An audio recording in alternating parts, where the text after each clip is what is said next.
Minister of Information and Culture, Alhaji Lai Mohammed, has said that combating banditry and kidnapping are not federal offenses. All right? He says they are not part of the duties of the federal government. He made the comment while he was reacting, to statements made by Uche Secondos of PDP when he called that President Muhammadu Buhari should sit up and tackle the challenges headlong.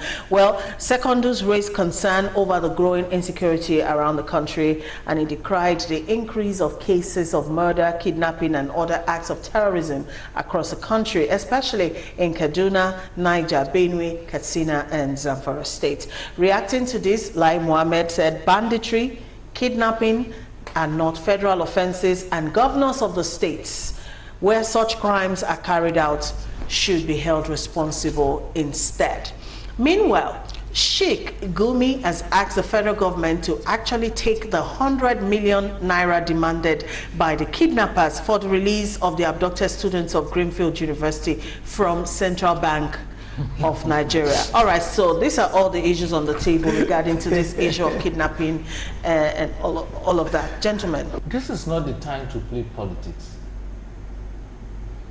This is not the time to find, opportunity to blame somebody and then say, oh, it's because you are in government, that's why. No, that's not where we are.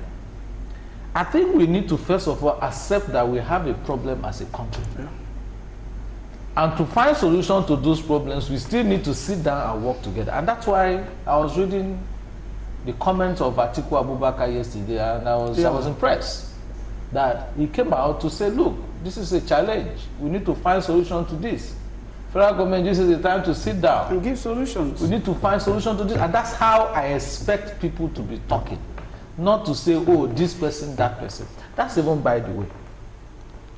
It's unfortunate that people's lives are being toyed with, and we are just here speaking grammar. People went to school and somebody just rounded them up and then took them away, and nothing has happened. And then they have to pay ransom. Over because they paid for these ones to come out. But I think I understand what Lai Mohammed is saying, even though I don't expect him to be speaking like that at this time. That sometimes you say something that is correct, but at the wrong time. Why am I saying this?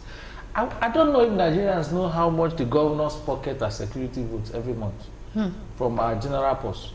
The money that belongs to you and I. Without having security agents. That's it. So you take from what we saw and what we know, the governor takes up to 500 million every month. 600. 500 million that is not accounted for. You are not supposed to give account of how you spent it. It is given to you from the federal purse for you to secure your state, to ensure security issues, especially procurement of all those things that security agencies need. Because I'm sure that the law or whatever arrangements that provided for that also took into account that it's going to be difficult for you to sit in Abuja and fund security agencies in the states.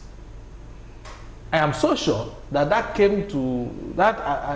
led to the decision to now give governors this money every month, because they say that there could be things within your state that the federal, because we have a federal police that might not be able to oversee. You have money from federal government. When the federal government gives you fund, the federal government has actually halfway solved your problem. If I say I need a bridge in my village, and you counted money and gave to me, so you go to your village and build the bridge. The bridge is half done. Why? The fund is there. What I do with the fund is the secondary. And that's where Nigerians need to begin to ask questions. When you collect security vote every month, what exactly do we do with it? If you collect 500 million per month, in 12 months is 500 million times 12. That's how much the governors take every month from federal government. So when Lai is talking like that, I understand what he's saying, because if I'm a governor of a state and the forest in my state, some guys are there making trouble and I'm the chief security officer of that state, and I've been given fund from federal government as security votes to mobilize and deal with those people. It is at the point where you feel, oh, this is beyond me, you can run to the federal, and federal will find a way to work together with you. But what is happening now is like, everybody is just keeping quiet. So somebody is kidnapped in Ondo, we are shouting in Abuja.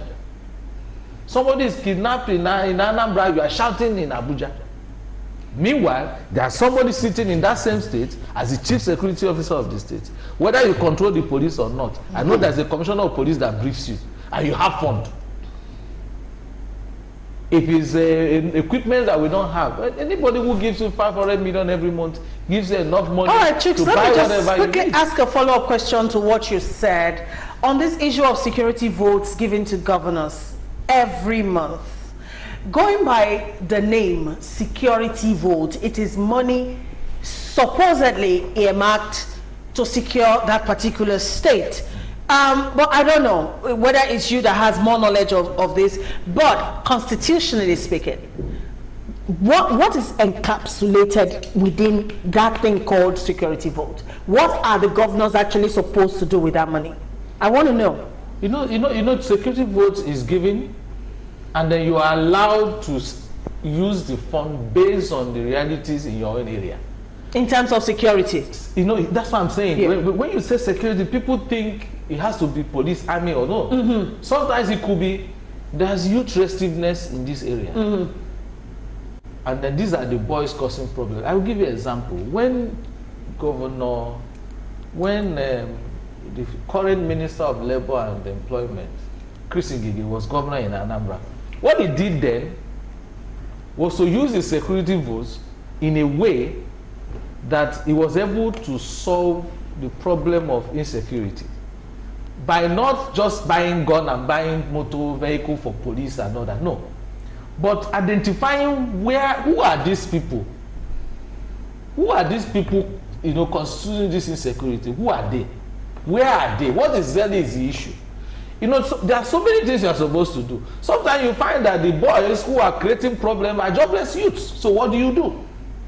You find them something to do. Your security vote allows you to say, okay, you know what, these guys, we don't want you to do this again. Mm-hmm. We are going to sit you down and take you through, whether it's training or whatever, and then set them up to be able to be self-sufficient and do their own business. All right, so I'm trying to follow you, you know, as you are analyzing, I'm trying to follow you. So having said that, any uprising or insurgency or whatever you want to call it within a state can be quickly, you know, taken care of because you do have the funds to do that as a state governor. Not just having funds, you've got a commissioner of police who can work with you as well. Who is working with you and taking instruction from you. No, see, listen, this is where we have it. Doesn't matter about taking instruction or not taking instruction. What we are talking about is that you have a commissioner of police who is part of your security network in the state, and you are the chief security officer as a of that state. In terms of giving command, yes, the police will give command from Abuja. But you are the chief security officer. If they give a wrong command, you are still the one. You are still liable. You are the one going to Federal Executive Council to tell the president, Mr. President, so issues has happened, and this is what these people did. Because it seems everybody just runs back. And those I'm going somewhere with my questions, Chooks. I'm going somewhere. I'll ask the same question I asked again. Okay.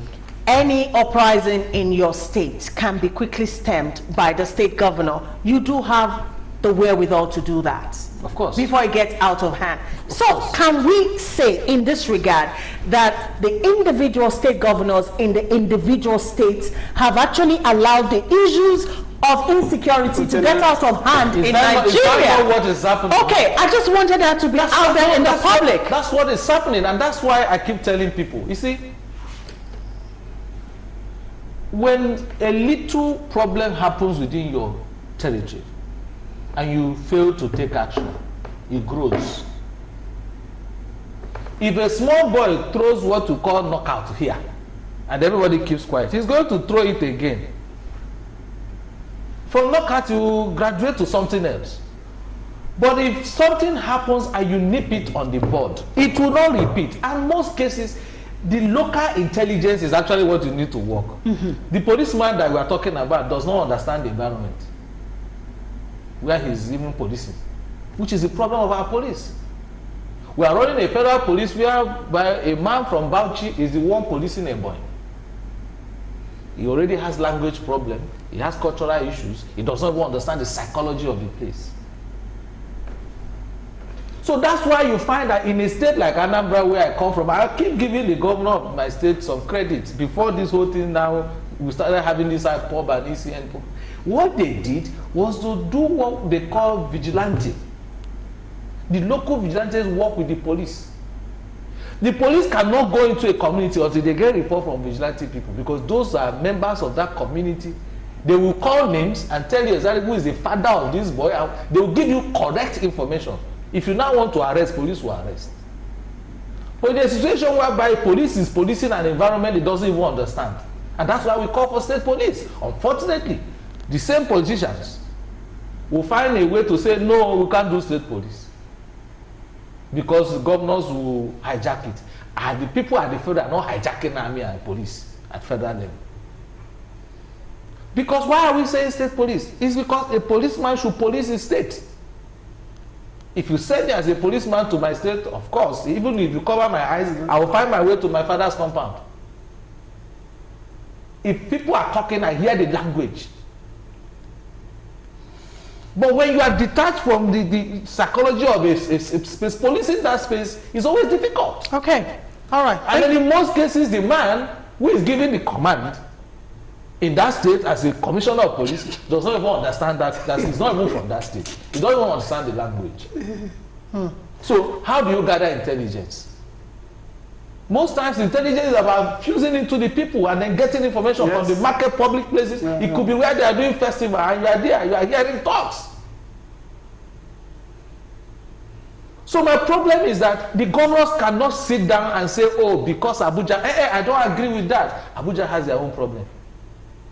Yes, but what we are saying is that the environment where we are talking about is a state where you are governing.